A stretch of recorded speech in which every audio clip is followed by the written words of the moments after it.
Well, it takes me so long to engineering thing, I don't really do the, wait, is that thing dirty or what?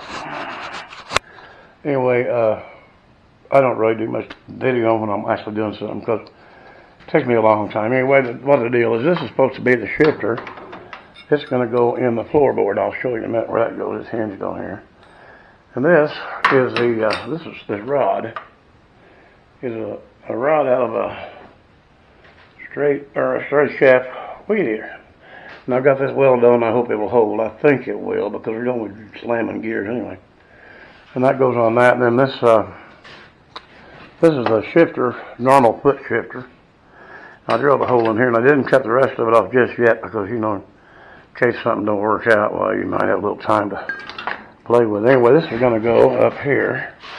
I'm trying to shake the camera as bad as I did the last time.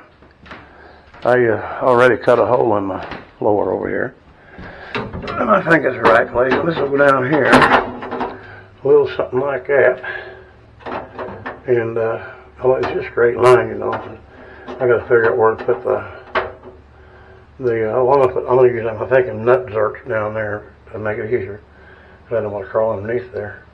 And then I need to figure out some way, because this is how you get reversed whenever you push this little thing one way or another, whichever way it is, like that, and then put it in low as far as I understand. So that needs to be brought all the way up, and I like to put it on the gear shift, you know, like some old Chevys and maybe Fords, all of them had that lockout on there so you didn't accidentally hit reverse when you speed shifting on down the drag strip. Well, drag strip too. But anyway, when I get this further along, I'll show you more. Like I say, it'd be a 3-hour movie if I showed you everything I did, because it takes me a while. I got to fashion different things. What I did on here was I got a couple of them little locking collars. I don't know if they'll hold or not. And then I drilled a hole through this bolt, run it through here, and locked it. Once I get the exact length I need, so see, this is slidable, you know, and then I can actually weld it on there so it don't come off. But right now I'm leaving everything kind of like it is. Now this is fairly stout stuff. I don't know what it is, but it's not very big around, but seems to be really stout. I may have to put a couple little piece of pipe or something in here, kind of just to stabilize it so it don't flex underneath. I'm trying to minimize things underneath because that's my downfall of doing that. So anyway, that's it for now. Enough gabbing. Maybe we'll get something else done. We'll show you more. Well, I ran into another little problem. This is going to be problems. I understand that. And it doesn't discourage me too much. But I had to rig up a different drive shaft. The problem I had with what I thought was going to be a great idea, turns out this is not true. And the drive shaft wants to go boom, boom, boom. That won't work because you only got the drive shaft, or this CV joint thing going in the back of the transmission. So I don't remember where I got this. Now this doesn't have splines in the back. We're going to see how it works. This is square. Came off of Bowens. But I've got splines there. I'm going to put 4 set screws in here, crank them down with Loctite, and see if they'll hang into those splines that's on that transmission down there, and see how that goes. This I measured up best I can, and I think it's the same length.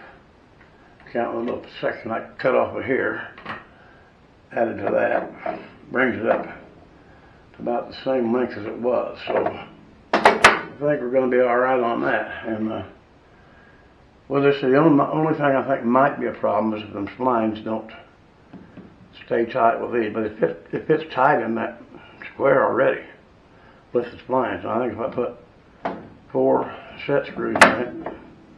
I thought about trying to put a roll pin, but I bet that splines on that thing is just absolutely hard to rock. I ran into that already on some of this stuff. You can't drill it with nothing. Well, I guess you could.